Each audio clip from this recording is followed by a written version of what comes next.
Hello, World Wide Web. Welcome back to the Hangin with Web show. I'm GW Pomichter. Thank you so much for logging on, tuning in, clicking a link, Googling. I don't know how they got here. Some of them just got lost on the internet, and this is where they ended up. So thank you. Subscribe. You can end up here again. We've got artists, authors, filmmakers, musicians, creative minds of all kinds. We are here at MegaCon 2019, and we are hanging with Web show alumnus and great friend, Nicole Jobin from Comics in the Classroom, and she brought a friend. She brought Paul Wulff. How you doing, Paul? I'm good. How are you? Great. Good to meet you, Me Nicole. too. Thank you for being back on. This has been a banner year for Comics in the Classroom.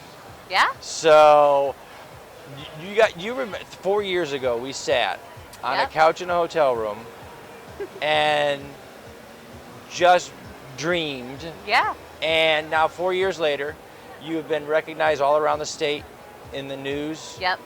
The district has recognized you and started implementing some of your ideas in the classroom. Some of them. Some of them. I'm still working on it. Yeah.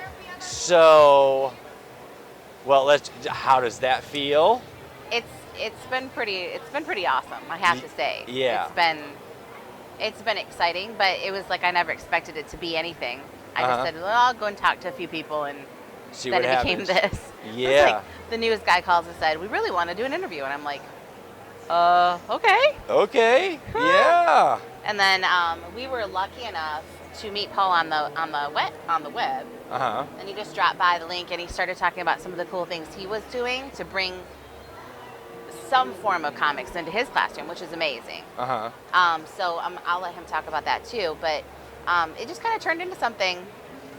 It just turned into something that was bigger than I ever expected it to. You know, Brian said, "Hey, let's try talk about it. this. Yeah, let's talk about it." And then all of a sudden, I'm signing contracts, and I'm an exhibitor and a panelist, and I'm just like, oh my God, people actually want to hear about it. So They do, and every place that you go, everybody's excited to hear about Comics in the Classroom.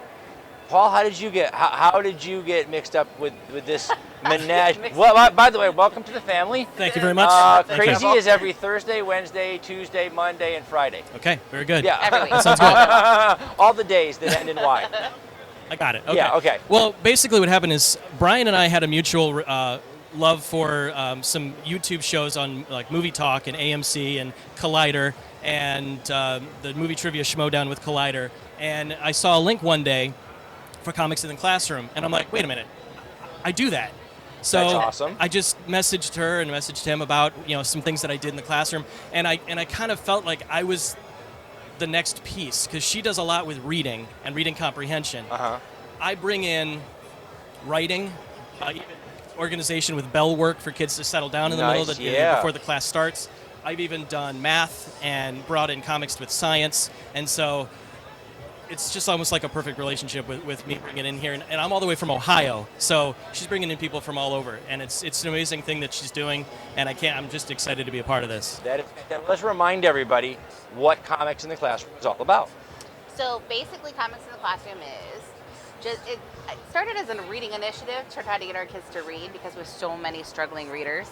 And it just is a fun way because we figure how kids learn to read. They're reading with pictures, and they're imagining things, so why not continue using those pictures as we get a little bit older to keep those struggling readers engaged and to keep it interesting and fun. Like, I mean, I remember learning how to read and having so much fun when I had picture books and everything, and then as I got older, it was a little bit boring. Like and, I had to, yeah. You know, I had to think about what it was, and it was okay if I really enjoyed it, but let's face it, we don't always read things that we enjoy. So I mean, it was just people like... out there have read my books. They didn't enjoy it, but they did it. Didn't you? That's not fair. Please, did you? Please? That's not fair. Paul, what made you bring comics into your classrooms? What was it that excited you about doing that? Well, it started really early. I was like 12 when I wanted to be a teacher. And Which you don't hear that often. No, I was 6. I was 6. Okay, Really? She got me. Really? You wanted to be a teacher from the Yeah. time you were 6? Who was that teacher that made you want to be a teacher? My first grade teacher. Your first grade teacher? Miss Caswell. My 5th grade teacher, Mr. Calloway. They made you want to be a teacher. It was the first male teacher that really gave me a difference. My favorite teacher in the whole world when I was growing up, made me understand how much I didn't want to be a teacher. Okay. But she was amazing. I had some of I those still, too. I had my 6th grade teacher, shout out to Mrs. Wagner right now, because she taught me to love to read. She taught me to love to learn. She taught me what reading was about more than the individual word, you know, which you learn in the 1st and 2nd grade. She taught me to love the story. Yeah.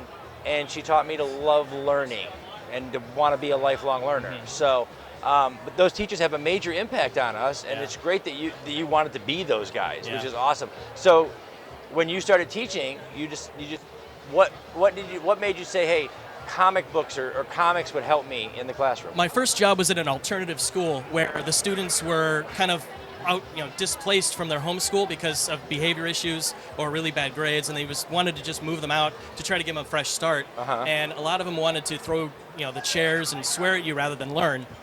So I decorated my room with superheroes. I painted the walls with superhero logos. I had a superhero bulletin board called Be the Hero, and I put up every week, students would bring in pictures of themselves and things that they've done. That's cool. To focus on themselves, to show the good in them, to be the hero, to maybe help other students get, see somebody modeling good behavior. Yeah. And I just then brought in... He's like the real life greatest American hero. Yeah. There you go. All right, we can do it. But then I brought in stuff. Nicole's like, why? Why am I here? Just dated myself, what am I right? doing with these people? But I just brought that in, and then incorporated that into lessons, and then these board games that I used to make. I actually won a math game board contest in 3rd and 4th grade. And when I got my first teaching job, I teacherized them and brought them into the classroom. Teacherized. I think that's I'm going to get a quarter for every time someone says that. We just patented that word at Paul's Teacherize name. it. It's all good. So I did that, and then I got the ball rolling with, well, why don't I just make a science game with superheroes? And then a student of mine brought in these hero clicks and used those as game pieces. And immediately, that student who would swear, yell at everybody, not do their work in everybody's classroom, quiet behavioral issues out the door, got good grades with me, and all the teachers were just scratching their heads like, that how why in the world? that's why these characters have resonated with us all so long, because they demonstrate the best in us, what we can be with just a little effort and a little, giving ourselves a little code to operate by. We can be these things. That's the message they've always had. Now, Nicole, we went from speculating and hoping and doing panels and sitting there, and I can remember those first panels. Remember where there were like 3 people, and they were like, "What are we here for?" Oh, I got it. We're getting off our feet for a little while, right? Yeah. To now, you're getting calls from press. The district called. Tell us about that experience. Tell us how. The first newscaster that called was because. Was the Hangin' with Web show? We did this. Well, yeah. You guys are late. Yeah. But we like it that you're here. Keep calling. But they just wanted to hear about it. Yeah. And he thought it was just interesting. So it was just a thing that he wanted to do because it was something he loved himself. A nice feature piece, yeah. Yeah, he was a Hulk fan. So, and he had all girls. So he wasn't necessarily really able to share a lot of that with them. And so he was like, I see this teacher willing to do this in her classroom. And I said, I used it in my classroom with my kids a couple years ago. They loved it. I'm not teaching right now. I mean, I am teaching, but I'm not teaching. So it was kind of like this thing that I had to kind of get this moving so that they could start looking at the district. But we've recently, I got a thank you card from Sheriff Grady Judd from Polk County, talking about the work that we are doing. And then ABC Action News. Yep. And then we were featured on their, it's called The List. It's syndicated all nationwide. So we were featured there. And then Channel 10 wanted to come in April, but we hadn't started anything really on the, in the school to really have him feature anything at our school. But it was just kind of turned into that. And it was like, I didn't realize it would be such a big thing. So for individual teachers doing this in the classroom, Paul, to being a part of and really at the forefront, the head of a movement to do this, what's that like for you? What was that like for you to say, hey, I've been doing this, and now I've met these persons that are doing this, and now we're doing this, and we're spreading the word and getting this attention? What's that been like? I've always thought that I never want my job, my career to plateau at all. And I just think this is my next step. As I'm improving with making my games for my students online that I work with, or just working with comics in the classroom. I just want the word to keep spreading, and I don't want to get bored. I don't want to get complacent. I just want to keep projecting myself up and improving and doing new experiences just like this, and it's just very rewarding. Well, and you and I talk about this all the time, and I'll ask Paul too. When you get a teacher that's reluctant, a little bit nervous, why do I want to bring comics into my classroom? Give me like the elevator pitch. What would you tell a teacher that came to you and said, Miss Jobin, I just don't know if I want to do that. Comic books, really? What would you say?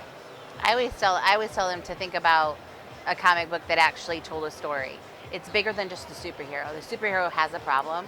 They need something. So I said, it's meeting your struggling readers where they are with a little bit of fun and engaging everybody else, because we all need that downtime. So, yeah. We all need that, thing that keeps us engaged in whatever we're doing. So a lot of what we've been talking about is just coming to panels and having people talk to us about being in a classroom where they use comic books or using comic books in their own classroom. And it's all these ideas that start coming in from other places that help us kind of put the word out there. It's an open source of ideas and material. Yeah. Paul, how about you? If you got a teacher that looks at you and goes, it looks really cool in your classroom, but right. Why do I want to bring comics into my classroom? What do you say? Well, it's almost like a double-edged sword in a way. The first thing is, if you're nervous about starting your teaching job, you're nervous about getting your lessons ready to go, you want to start off with something that the students would actually see you as a real person. Yes. Something that can bring them in to be like, you know what?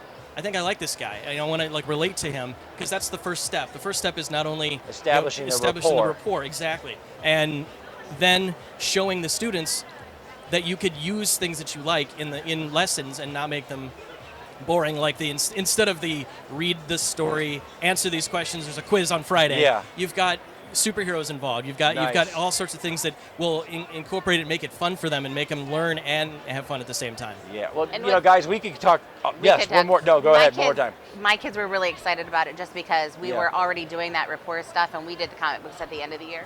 And they were sold on it because they were like, well, this is something she's been talking about all year, so we might as well just enjoy it. Yeah, actually, wonderful. Guys, we could talk about comics in the classroom for hours, and have. But she's going to hold that card up and tell us all to shut up regularly. She's the teacher here. You got it. So we're going to say thank you to our partners and friends at Famous Faces and Funny, Space Coast Comics, Indie Originals, and IndieCon 2019.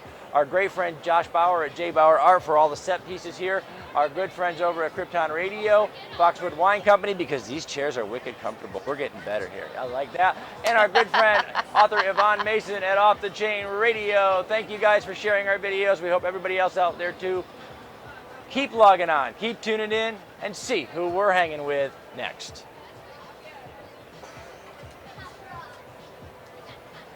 That was fast. That was Awesome, guys.